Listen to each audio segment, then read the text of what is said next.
महात्मा गांधी। आधुनिक युग के इतिहास में महात्मा गांधी का नाम काफी आदर के साथ, सम्मान के साथ लिया जाता है।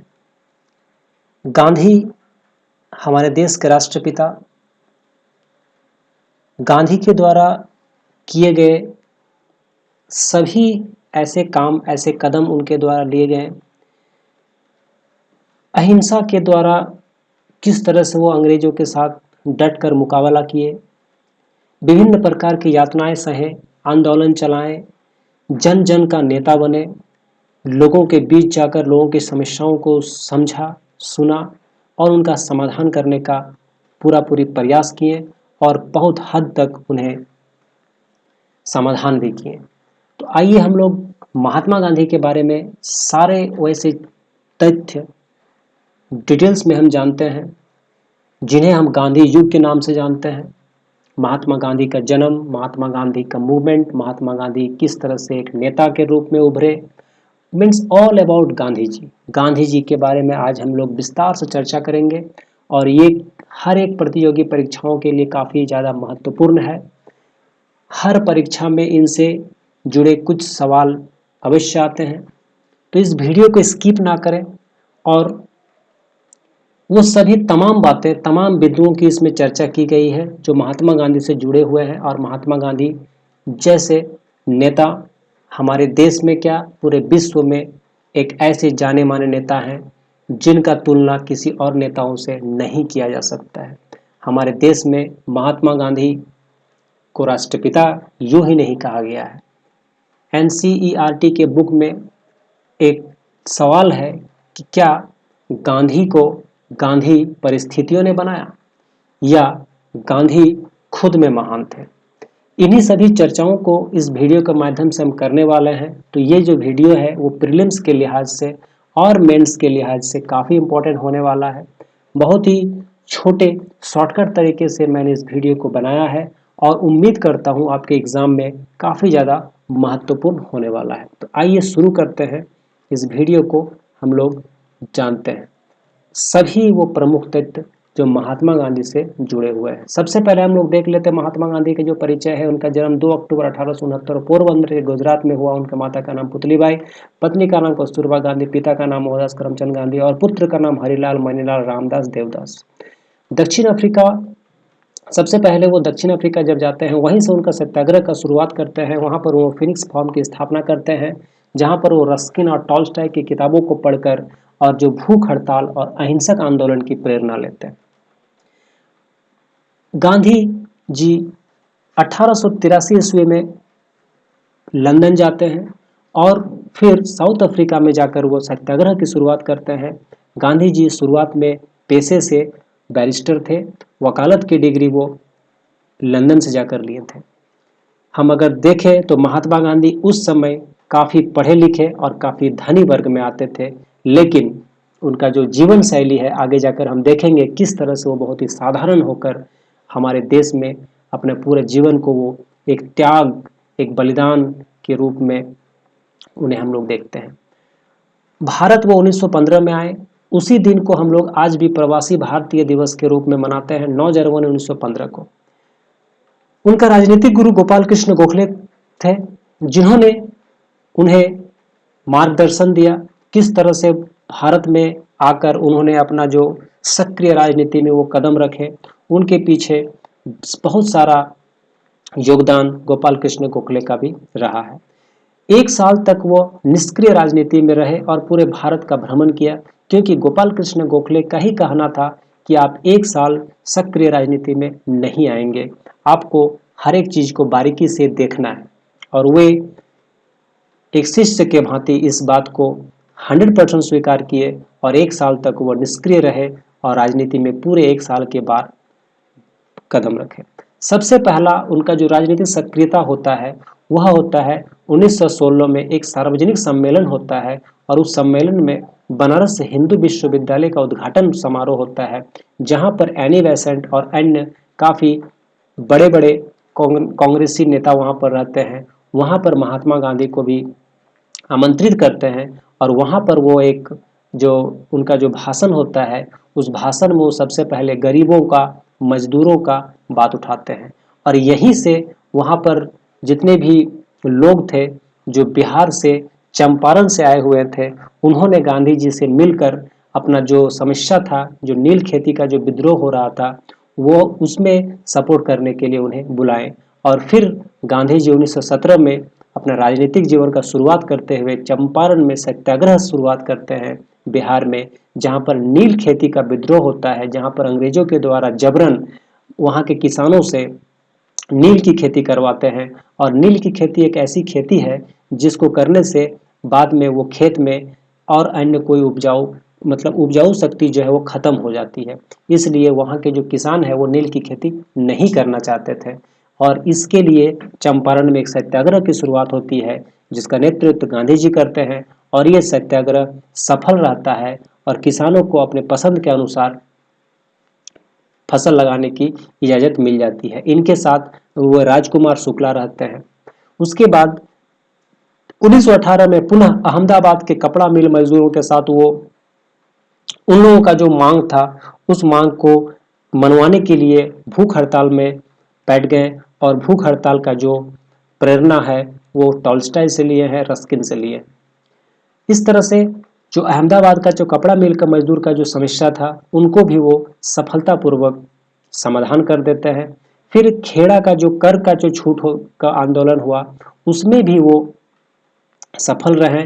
इस तरह से लगातार 1917-18 में वो लगातार 3 सत्याग्रह को सफल पूर्वक नेतृत्व करके सफल कर देते हैं। और इस तरह से वो एक जननेता के रूप में उभर कर आते हैं। फिर आता है 1919, रॉल्ट एक्ट का विरोध होता है। उस समय अंग्रेजों के द्वारा एक एक्ट लाया जाता है, रॉलेट एक्ट, जिस समय भारत का वायसराय चेम्सफोर्ड रहते हैं। और उस रॉलेट एक्ट का विरोध करने के लिए महात्मा गांधी सक्रिय रूप से इसे काला कानून कहा और पूरे भारत में इसका विरोध गांधी जी के नेतृत्व में किया गया। फिर आता है 1920 असहयोग आंदोलन, नॉन कॉपरेट मूवमेंट। ये काफी महत्व है। गांधी जी के अनुसार हम करोड़ों भारतीय मुट्ठी भर अंग्रेजों को किसी भी संख्या में, मतलब अंग्रेजों बहुत कम संख्या में है जबकि हम करोड़ों की संख्या में, अगर हम इनके सभी चीज़ों को में सहयोग ना करें, जैसे उनके संस्था में हम जाकर नहीं पढ़ेंगे, उनके यहाँ हम काम नहीं करेंगे, उनके वस्तु को हम प्रयोग नहीं करेंगे, तो इस तरह से हम उन्हें कमज़ोर बना सकते हैं। और गांधी जी का कहना था कि अगर हम ऐसा कंटिन्यूअसली 1 साल करते हैं तो वो अपने आप बहुत कमज़ोर होकर हमें आज़ाद करके वो लौट जाएंगे। लेकिन ऐसा होता नहीं है, परंतु उनका कहना था कि हम इस आंदोलन को पूरी तरह से अहिंसक रूप से चलाना चाहेंगे। लेकिन इत्तेफाक से 5 फरवरी 1922 में चौरा चौरी हत्याकांड हो जाता है गोरखपुर में, जिसमें भारत के जनता के द्वारा चौरा चौरी थाना में पुलिसों को जला दिया जाता है। जिसकी खबर जब महात्मा गांधी को पड़ता है तो वो 12 फरवरी 1922 को ये आंदोलन वापस ले लेते हैं।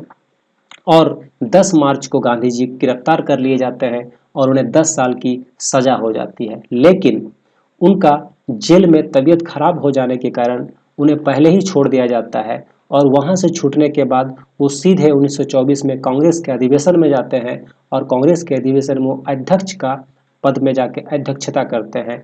और इस तरह से 6 अप्रैल 1930 को फिर से सविनय अवज्ञा आंदोलन लाते हैं, जहां पर 12 समझौता को लेकर गांधी और इरविन के बीच में एक समझौता हो जाता है। और वो समझौता जब वो नहीं मानते हैं तो पुनः सविनय अवज्ञा आंदोलन। सविनय अवज्ञा का आंदोलन मतलब होता है सिविल डिसोबीडिएंट मूवमेंट। इसका मतलब होता है कि आप मुझे जो भी करोगे उसे मैं नहीं करूँगा, लेकिन बहुत ही आराम से आपसे मैं बात करूँगा। आप जो कहोगे मैं वो नहीं करूँगा, लेकिन इसमें हिंसा नहीं होगा।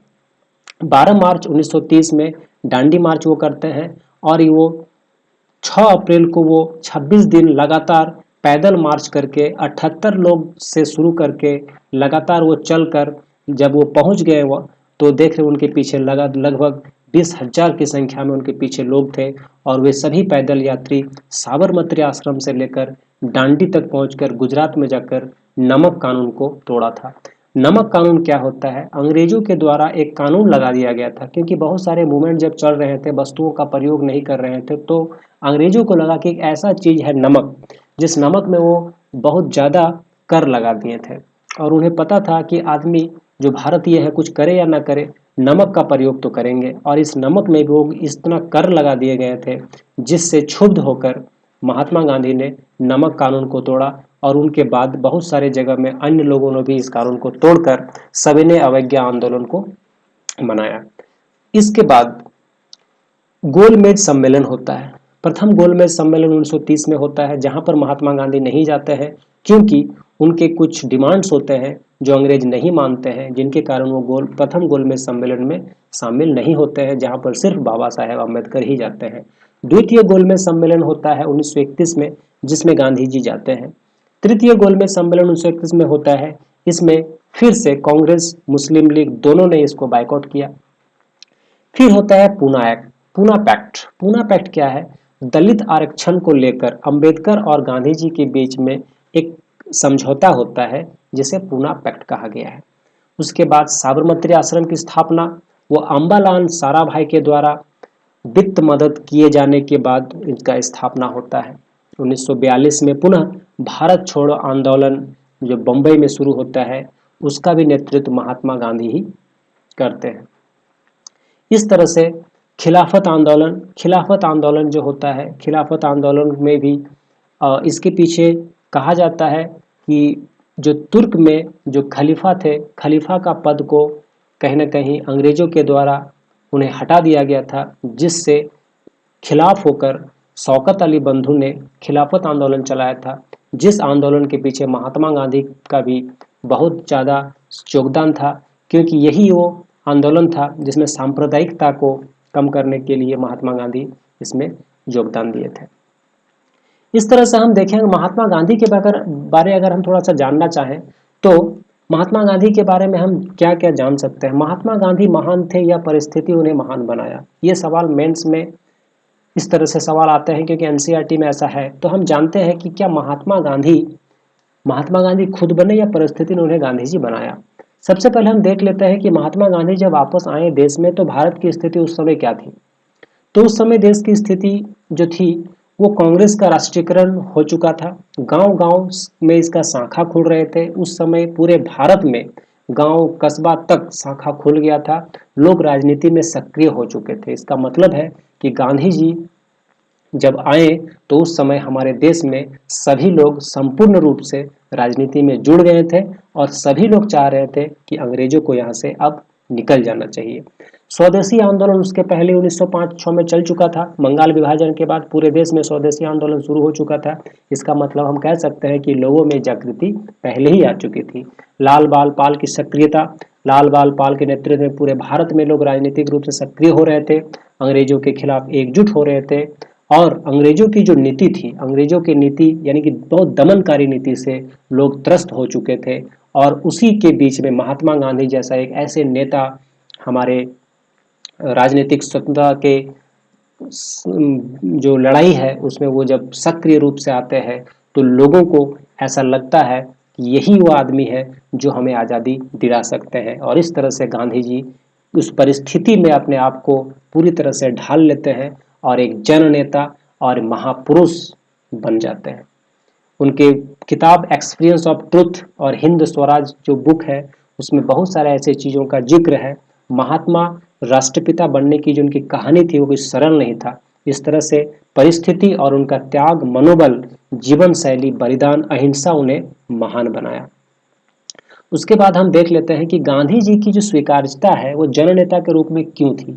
कहने का मतलब है कि उस समय और भी बहुत सारे नेता थे, लेकिन गांधी जी जैसा जो प्रसिद्धि है वो अन्य किसी नेता को नहीं मिला। इसके पीछे क्या कारण था?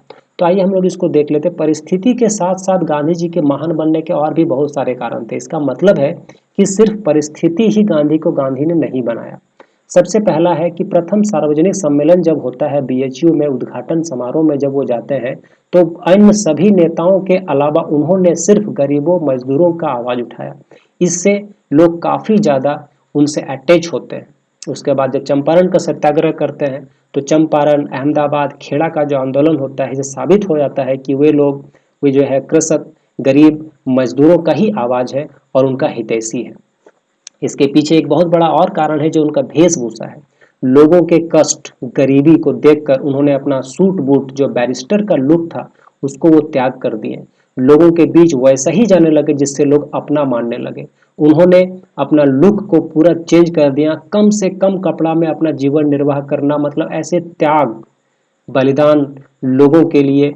उनका कहना था कि जहाँ पर जिस देश के लोग गरीब हैं, जिस देश के लोगों के पास पहनने को कपड़े नहीं हैं, उस देश में हम कैसे इस तरह से सूट बूट पहनकर हम जाएंगे, क्योंकि हम लोगों का अगर दुख बांटेंगे सबसे पहले हम लोगों को बीच जाना होगा, और लोगों के बीच जाने के लिए हम लोगों के जैसा बनना पड़ेगा। ये चीज़ अन्य नेताओं के अपेक्षा इन ये सब चीज़ें जो है महात्मा गांधी को महात्मा गांधी बनाया। ये कुछ पॉइंट्स हैं। उनका जो व्यवहार था वो सात्विक व्यवहार, उनका सात्विक व्यवहार, जीवन शैली बहुत ही सरल जीवन शैली वो जीते थे। उनका विवेकपूर्ण प्रयोग, उनका कुलीन वर्ग से लेकर मजदूर वर्ग तक उनकी पहुंच इसीलिए हो गया था। और सूत काटना जो है, हम लोग देखते हैं जो सूत काटते हैं इसके पीछे एक लॉजिक है। जो परंपरागत जाति व्यवस्था थी उस समय क्या था कि जो ब्राह्मण लोग थे वो मानसिक काम करेंगे, और जो छोटे जो शूद्र वर्ग थे वो शारीरिक श्रम को करेंगे। लेकिन वो जब सूत काटने का जो काम है वो जब शुरू किए तो इसमें सभी लोगों को समान कर दिया गया, यानी कि सभी लोग अब सूत काटेंगे, इसमें मानसिक शारीरिक श्रम सब एक हो गया। चरखा काटना, इसके पीछे उनका मत था कि हम प्रौद्योगिकी पर कम जोर दें। मानव श्रम का प्रतीक है चरखा, जिसमें लोगों को रोजगार मिले और आत्मनिर्भरता पर जोर मिले, जातिवाद का अंत होगा। और इस तरह से अति सरल तरीके से सभी पर वो सहानुभूति रखते थे। उनका व्यवहार जो था सभी लोगों पर एक समान था। यही कारण है कि गांधी महान हो गए, गांधी हमारे राष्ट्रपिता हो गए। गांधी के बारे में जितना कहा जाए कम होगा।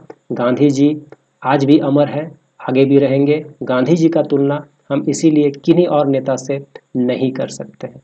तो हम लोग इस वीडियो के माध्यम से गांधी जी के बारे में जान पाए, गांधी जी का जो मूवमेंट है, गांधी जी का जन्म, गांधी जी के सारी चीज़ हम इस वीडियो के माध्यम से जाने। अगर आप चैनल पर नए हैं तो सब्सक्राइब करें, और अगर वीडियो पसंद आए तो लाइक करें, शेयर करें, कमेंट करें। Thanks for watching.